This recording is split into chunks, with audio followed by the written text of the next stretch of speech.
আসসালামু আলাইকুম এভরিওয়ান। এটা হচ্ছে আমার এক্সকারশন ব্লগ, যেটা হচ্ছে আমরা ঢাকাতে যাচ্ছিলাম বাংলাদেশ ন্যাশনাল হারবেরিয়াম ও চিড়িয়াখানা এবং বোটানিক্যাল গার্ডেনে। তো আমরা সকাল সকাল রওনা দিই। এখানে আমরা আমাদের একটা ফ্রেন্ডকে রিসিভ করে নিয়ে নিই। তখন 5:30 বাজে, ফজর আজান দিচ্ছিল। আমরা নামাজ পড়ে সবাই রেডি হয়ে বের হয়ে গেছিলাম, কারণ আমাদের 6টায় বাস ছিল। যদিও 6টায় বাস ছাড়ে নাই, ছাড়তে ছাড়তে 7টা বেজে যায়, কারণ সবাই পাঞ্চুয়াল ছিল না। তো আমরা গেলাম, গিয়ে গেটে দাঁড়ালাম। সবাই এখানে ফার্স্ট ইয়ার সেকেন্ড ইয়ার আমরা সবাই একসাথে যাচ্ছিলাম।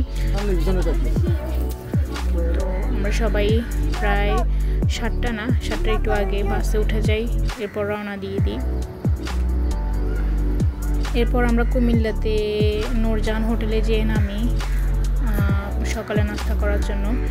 সকালের নাস্তাটা আমরা এখানেই করি।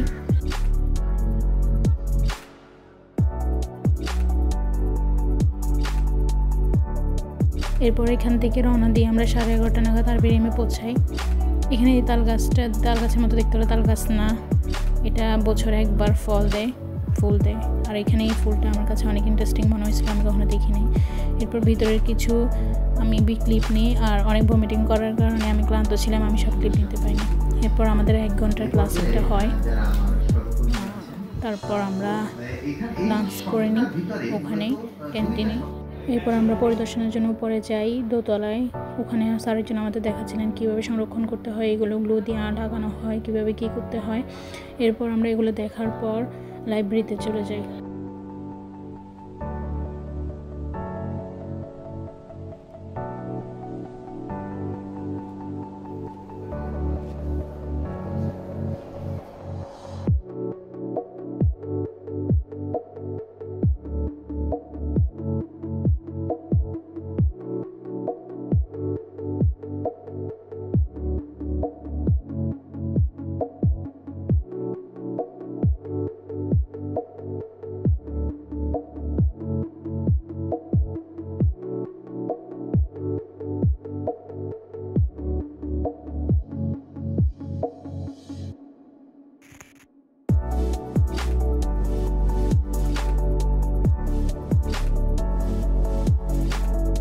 এরপর আমরা কিছুক্ষণ লাইব্রেরি পরিদর্শন করি, অনেকগুলো বই দেখি। তারপর আমার স্যাররা কিছু বই কালেক্ট করেন এখান থেকে, আমার ফ্রেন্ডরাও কিছু বই নেয়। এরপর আমরা বোটানিক্যাল গার্ডেনে চলে যাই এখান থেকে। ওয়াও,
সময়ের স্বল্পতার জন্য ঘুরতে পারিনি বেশি, তাও যতটুকু ঘুরেছি কিছু ক্লিপ নিয়েছি, বেশি নিতে পারিনি কারণ সব দিকে কাপেল ছিল। যাই হোক, পরবর্তীতে আমরা চিড়িয়াখানাতে যাই। ওখানে কিছু ঘোরাফেরা করার পর আমরা ফেনীর উদ্দেশ্যে রওনা হয়ে যাই। তো আমরা অনেক ক্লান্ত ছিলাম, অনেক হাঁটছি, তো যার কারণে খুব একটা ঘুরতে পারিনি। আর সময়ও স্বল্প ছিল, কারণ আমাদের আবার ফেনীতে ব্যাক করতে হবে। তো আস্তে আস্তে এমনিতেই রাত 12:30 বেজে যায়। তো আমি অনেক ক্লান্ত ছিলাম বমি করার কারণে, আর ক্লিপও কম নেওয়া হয়েছে, যার কারণে ব্লগও ছোট হয়েছে অনেক। যাই হোক, বেশি কিছু নিতে পারিনি ক্লিপ, আর ঘোরাও কম হয়েছে। ইনশাল্লাহ পরবর্তীতে আবার যাওয়া হবে।